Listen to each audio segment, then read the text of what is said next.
1. Behind the smile. Those who look to him are radiant. Their faces are never covered with shame. Psalm 34, verse 5.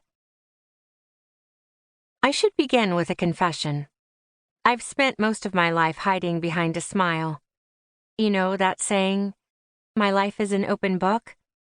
Well, it never really applied to me.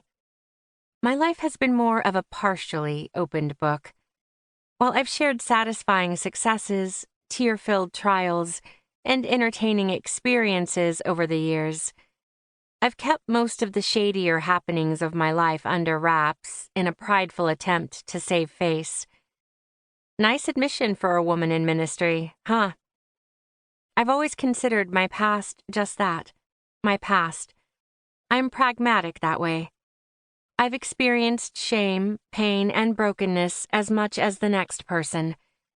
I just haven't been in the habit of sharing the particulars with people who could possibly judge me for it. God has graciously rescued me from the pits that I've fallen in, and I'm thankful that He has. But I've never wanted to chat with people about the darker details. I'm a smiler by nature. I have a positive, upbeat personality. It's my stuff. People don't need to know my stuff, right? Right. So why the book? The simple answer is this. God has called me to a higher level of transparency in ministry.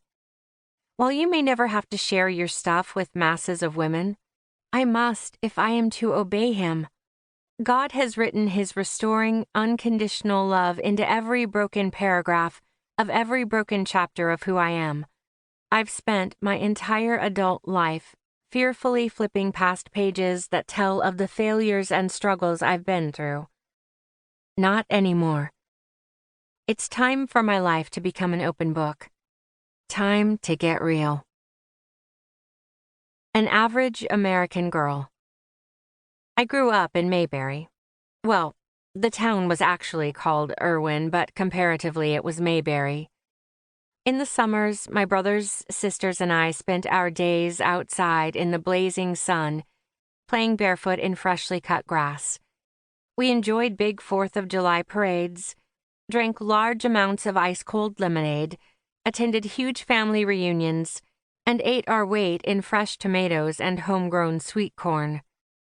In the fall, we rooted for both the Steelers and our high school football team, went trick-or-treating, raked endless piles of colorful leaves, then jumped in them, of course, and sipped warm apple cider as often as we could get our mom to buy it. Each blustery Pennsylvania winter, we had pictures taken on Santa's lap, shoveled ridiculous amounts of snow, and rooted for our high school basketball team.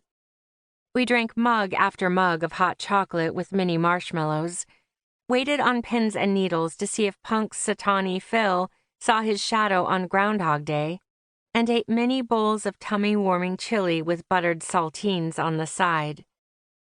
Our springs were filled with Easter programs at church, bulb planting at home, and great anticipation of the last day of school.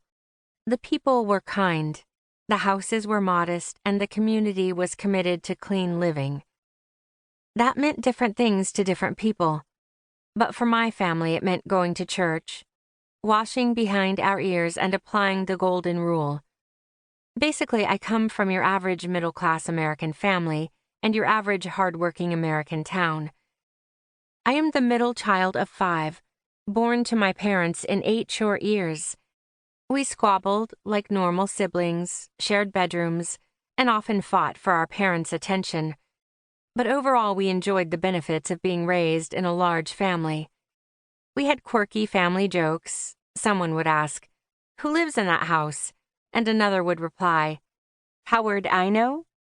And favorite family movies, The Sound of Music, and, forgive me for this one, The Jerk.